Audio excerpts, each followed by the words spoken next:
Welcome back, all my 40k fanatics out there. I'm DJ here with Tim's Nation to bring you my list that will be taking on Lane and his devastating Dev Wound DeathWatch. Got through that in one take. It's later on this evening. Today, Lane is bringing a list that he has been testing competitively, and this matchup is definitely very iconic to what Lane and myself build and play for armies in Warhammer 40k. Those who have been following, there has been a lot of discussion about the Hypercrypt Legion and everything that it can do, can't do, how it works, the rulings, and all the craziness that has been going on here on the channel. So for this video, I am going to make this quick because I already talked for the most part about this list, and all intents and purposes, there really is only one change from there. But for those who haven't seen already, please subscribe to the channel, turn on the bell for notifications, get notified on all the content we bring you here. Check out that video for the list itself and everything that's gone on this week. There has been a lot of excellent conversation as far as how things work with strategic reserves, the army, everything within Warhammer 40k, and this Necron Hypercrypt Legion. All right, that's enough said there. Let's jump over to the list and take a look at what I will be bringing to face Lane today.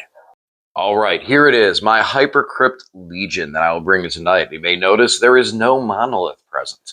I will not be bringing the monolith, and that means that 3 of the stratagems I will not be able to use at all, one of which targets a Titanic vehicle, which I have none, and the other 2 rely on the monolith's Eternity Gate. So for this detachment, I will only have 3 stratagems, which helps so I'm not too command point intensive. This one is going to play a lot more on the secondaries and plays towards my Grey Knight sort of play style of having infantry and all sorts of different units to score secondaries as the game goes on. So let's take a look at what I did bring today.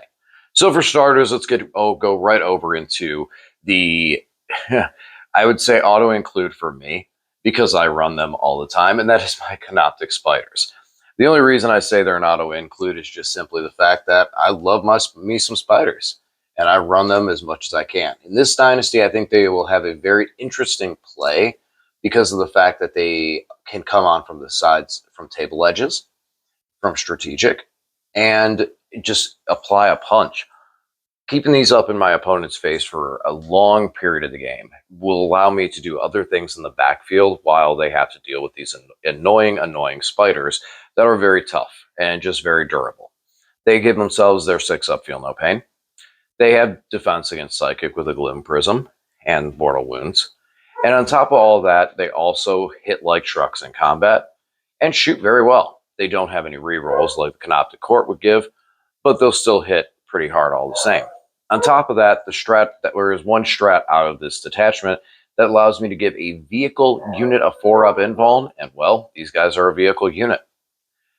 Now we'll jump over into the new edition, because originally I had the Convergence of Dominion in here, and I found out there is a spot right in Strategic Reserves that says you are not allowed to put a fortification in Strategic Reserve, so I guess that means I'm not allowed to put a fortification into a list. So they went right back. The only place that they are allowed to go into is the display case right now. So I have these scarabs. I brought them today. So I have a lot of units that are able to do secondaries and score points easily. One of the units of scarabs is going to be a 3-man, so that they're more able to be sacrificial. I can get them in my opponent's deployment zone with 1 command point strat to be able to go as close as up to 3 inches away. This means I can get a unit in there from behind enemy lines, some of the actions and deployment zones and stuff like that. And it's a smaller unit to be able to get into those places. Slightly smaller than like the Ophidian bases. And then the 6-man squad is one that, with all the spiders I have, these guys could be very crucial in the sense that no one's looking at them, no one's thinking about them. They're just floating around the field, and then when they're moving up there and just blowing up and doing mortal wounds, it can get relatively obnoxious relatively quickly. And then having spiders nearby to go, hey, oops, I get scarabs back. Could be really cool. Next up, we have our 2 5-man squads of Deathmarks. So the 2 5-man squads of Deathmarks are what I feel is the backbone troop unit of this detachment. The Deathmarks are basically on immortal bodies, not quite the OC, but relatively the same toughness in that. These guys can shoot at a unit that arrives from reinforcements, which is pretty cool. but they also have deep strike and precision weapons. So these guys can jump around the field out of this attachment all game long, scoring secondaries, on top of the fact of just being an awkward threat to characters in my opponent's army. When I mean awkward, I mean something that's in my opponent's head that's going to make them have to maybe move differently or position differently just because they don't want that chance of getting shot at.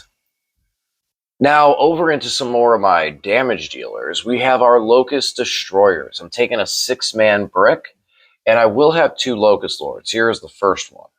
The Locust Lords, the regular Locusts have 3 shots apiece. Now, with my Locust Lords, I will be taking the enhancements, one of which that gives me Deep Strike, the other one that gives me full reroll when coming out of Strategic Reserve or the Hypercrypt Legion. So, with that being said, I'm going to it just depends on Lane's build when I actually see it on where I'm going to position these guys. Because I'm also bringing 3 Gauze Destructor Locust Heavy Destroyers. These guys have long range, anti-tank capability. Not much I need to say there. They are who they are. And on top of that, I'll also be bringing 3 of the Erratic Exterminators, those guys. These are rapid fire, sustained hits. So being able to reroll hits with either of these units coming out of reserve is going to be really, really cool and a very strong ability.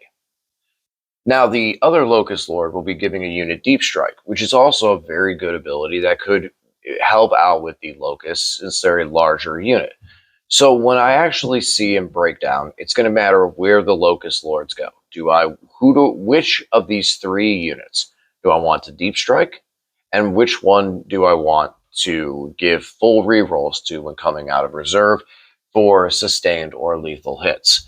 Probably I'm leaning towards giving the Locusts the full rerolls this game, because with Lane's smaller force, any damage that I can hit and get to stick is going to be very good for the overall flow of the game, at least I think at this time.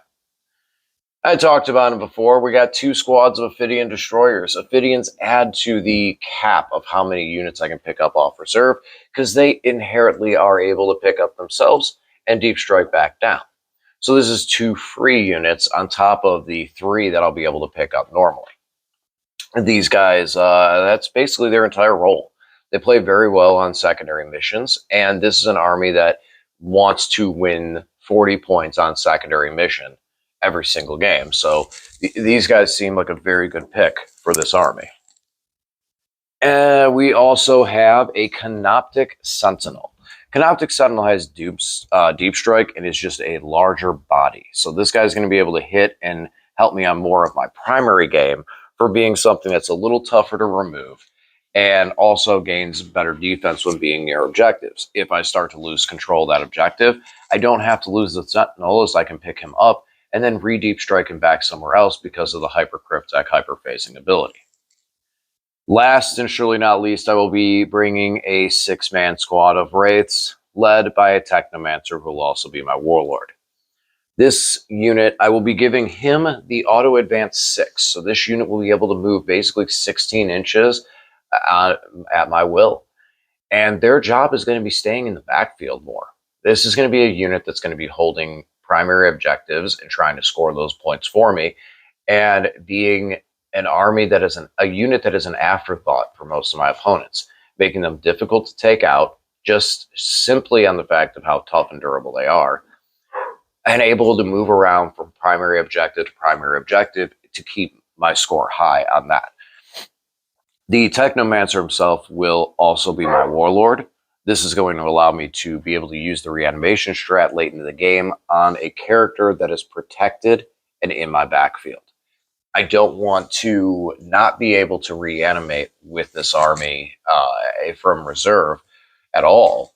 And if I lose the Warlord, for me, the way the strat's read, I would have to target the Warlord to use the stratagem. So I really want to make sure that he's going to survive. And this army has a lot of aggression, a lot of push. I need stuff that's going to its entire job is score primaries over the course of the game. Now, as I said, I need to score some primaries, and that's one of the points that I feel like my list has the biggest weakness. So one of the good things with Necrons, a unit gets beat up, it's not destroyed. Pick it up, put it somewhere else, try and hold on to that secondary objective for the duration of the mission. So that's a positive just in general about playing Necrons in this style. The Canoptek Sentinel will do well for it too, as he's just going to be tough to take down. And it's going to be a lot. There's a lot of movement going on with this army. This definitely is more into my wheelhouse and my play style. And we'll talk about that more later on when we record the battle report and during the beginning of it on how the two armies that Lane and I are bringing tonight are stuff that we are testing to maybe take to a tournament. This is stuff that we would take, we would take a weekend off of work, go to a GT with the mindset that we want to go 5-0 and win the whole thing. And with that same sense, because we've been in that position before, we've been 4-0 playing on top table to win the entire event. This is the type of list that we would look at running for that and the style. And we'll talk about that more later tonight, because I think that's interesting, and I would love to have Lane here to do the back and forth on that one.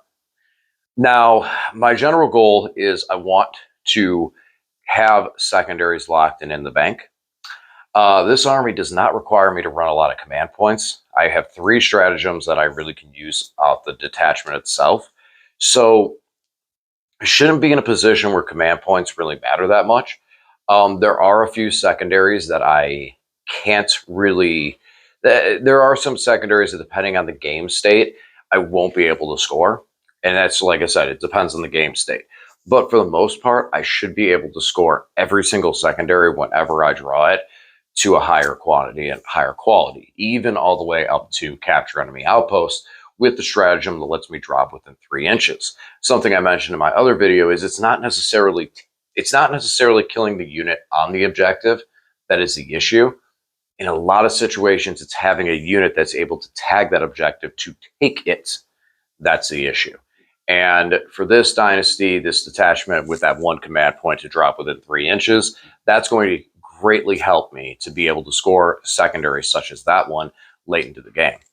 Other than that, this is the second draft of this list. So there may be some changes after the game, but this is what I'm going to run with tonight. This is what I'm going to throw on the table to get situated for the first time.